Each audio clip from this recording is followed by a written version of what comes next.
po, Fire Sign, Aries, Leo, and Sagittarius. Kumusta po kayong lahat?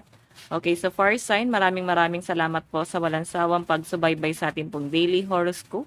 And kung ikaw ay bago pa lang sa ating channel, mag-subscribe na rin po kayo guys. And i-click mo na rin yung ating notification bell para lagi kang updated sa ating mga bagong upload. Okay, sa mga interesado pala guys sa ating private reading, iwan ko na lang po yung link ng aking Facebook sa ating pong description box below. Okay, so mag-iingat pa rin tayo guys. Dahil tapos na ang Mercury retrograde, may pre-shadow pa rin, okay? Mag-iingat pa rin tayo guys. Tignan natin fire sign, ano ba yung focus ng energy mo ngayon? Meron tayong Queen of Wands. So, kung makita nyo guys, Queen of Wands, travel and communication. Tapos meron siyang hawak na flower. Sunflower. Kasi guys, yung sunflower, sabi ko sa inyo guys, nakakapag-share ng energy. So, maaaring nakakapag isip-isip ang mga fire sign, siguro nakakapagmuni-muni kayo habang nagbabiyahe kayo or nagkakaroon ka ng magandang plano sa buhay mo. Okay? Nagkakaroon ka ng direksyon or liwanag. Okay? Kumbaga naliliwanagan ka na sa mga bagay-bagay sa malinaw na pinapakita sa akin dito fire sign. And I think yung iba sa inyo, yes, hindi naman ganun ka-perfect. Nagkakaroon pa rin guys sa mga negative. Kumbaga may ups and down pa rin. Pero ngayon guys, hindi ka na gano'n nagwo-worry. Okay, nandun ka na sa point na naiisip mo na kung paano mo ma-overcome yung mga struggle mo sa buhay. Okay? So, though, naman guys, talaga, sabi ko nga sa inyo, nandyan yung struggle pero hindi ka na apektado ron. Kasi mas nagkakaroon ka guys ng new beginning and mas pinupursu mo yung passion mo. Ang nakakatuwa dyan guys, maraming tao ang natutuwa sa inyo. Okay? Tignan po natin. Overall energy po ni fire sign, Aries, Leo, Sagittarius.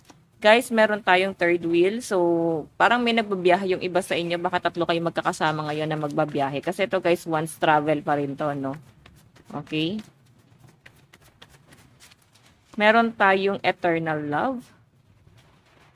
So, nakakatuwa guys, no? Sa mga in relationship dito, siguro pang matagalan na talaga yung gusto nyo ng person mo. And parang mas minamahal nyo yung mga magulang nyo ngayon. Or pwedeng nahanap mo yung tunay na magulang sa ibang tao. Okay, parang, or pwedeng may mga kakilala ka dyan na parang tinuturing mo na guys na mga magulang mo. Ayan, pasensya, nagagalaw ko yung,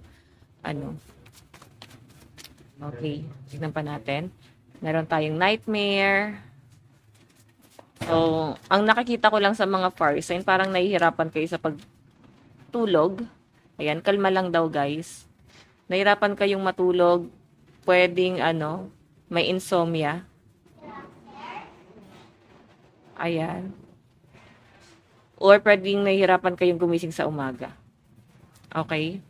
So, fire sign, lucky number mo, 37, 50, 75, and 14. Pero ang sinasabi rito guys, yung mga ginagawa mo ngayon, merong magandang ibubunga. Okay, kumbaga nandyan ka sa right path mo. Okay? Hindi siya guys madali na ma-overcome kung may mga challenge na nangyayari. Okay, so yung iba sa inyo, siguro yun nga, nakakapag-relax ka naman, pero siguro sa alanganing oras, like meron kang ginagawa, or pwedeng sa habang nagbabiyahe, baka nakakatulog kayo. Ayan, parang yun yung mas pahinga mo, okay? Yung iba sa inyo guys, ayan, pwedeng hindi kayo makatulog talaga ng maayos kasi pwedeng may mga inaalagaan kayong mga bata or pwedeng meron kayong iniisip na trabaho or pwedeng mayat maya kayo guys ginigising, no? Baka meron pa kayo guys hindi natapos na gawain. Okay, kaya parang parang ginigising-gising kayo guys. Okay, hindi tuloy-tuloy yung tulog ng mga fire sign. So, problema nyo guys is yung pagtulog.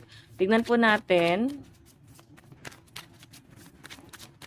Fire sign, meron tayong, wow, 8 of Wands.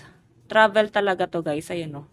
Meron ako nakitang biyahe sa mga fire sign ngayon. And I think parang magaan sa pakiramdam mo yung pagbabiyahe mo ngayong araw. Okay? Tignan pa natin. Meron tayong Page of Wands. Puro Wands. More on communication. Siguro marunong makipag-usap ang mga fire sign. Sobrang kalmado and sobrang relax guys, no? Magaling din kayo guys makisama. Tignan pa natin. Meron tayong Ace of Cups.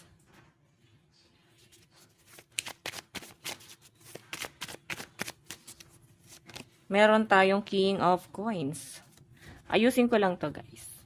Okay, so hindi kasi kanina kasya. So, ayan, inangat ko lang muna. So, ayan nga guys, third wheel, maring meron ka talagang biyahe ngayon. Dahil nandyan guys yung moon or yes, sun ata to. I think parang mas magaan sa pakiramdam mo, nakakalabas-labas ka, nakakasagap ka ng sariwang hangin, nakakapag-relax yung mga fire signs. So, para bang araw-araw, bagong bukas, bagong pag-asa, parang ganyan. So, meron tayo guys Eternal Love and Page of Wands. So, sa malinaw na pinapakita sa akin dito guys, parang yung page kasi guys, bago pa lang, diba? So, maaring nag-explore kayo kung meron ka guys, bagong tinitignan ngayon or bagong pag-ibig. So, ang sinasabi sa akin dito guys, parang wino-workout itong relationship na to. Okay? Yun po yung malinaw na pinapakita dyan. And meron tayo guys, Ace of Cups and Nightmare. So, pahinga to guys, no? Nakikita ko dahil sobrang pagod din, kaya parang yung iba sa inyo, sa alanganing oras talaga kayo guys nakakatulog, no? So, parang tinatapos mo muna yung mga trabaho mo. Kaya, parang ano, tulog manok. Ganun yung nakikita ko guys. Masandal, parang nakakatulog ka na agad. Okay, parang hindi mo na guys kinakaya talaga yung sobrang pagod din. Okay? So, tignan pa natin guys. Advice. Okay, and eto guys ha, lumalabas kasi dito guys yung Calm and King of Coins. So, kung mafe-feel nyo guys na parang ang bagal ng daloy ng pera, pero hindi ka rin naman daw guys ganun napapagastos ng malaki. Kumbaga, mas nakokontrol mo yung pera mo dito. So, mas nakakita ko guys na mas nagiging kalmado ka ngayon kasi hindi ka talaga guys napapalabas ng sobrang laking pera guys, no? Sobrang nakokontrol mo ngayon. Tignan natin guys ano naman ang advice ng mga fire sign. Meron tayong work through your feelings. Ayan. So, actually guys, ito mas nakokontrol mo yung emosyon mo.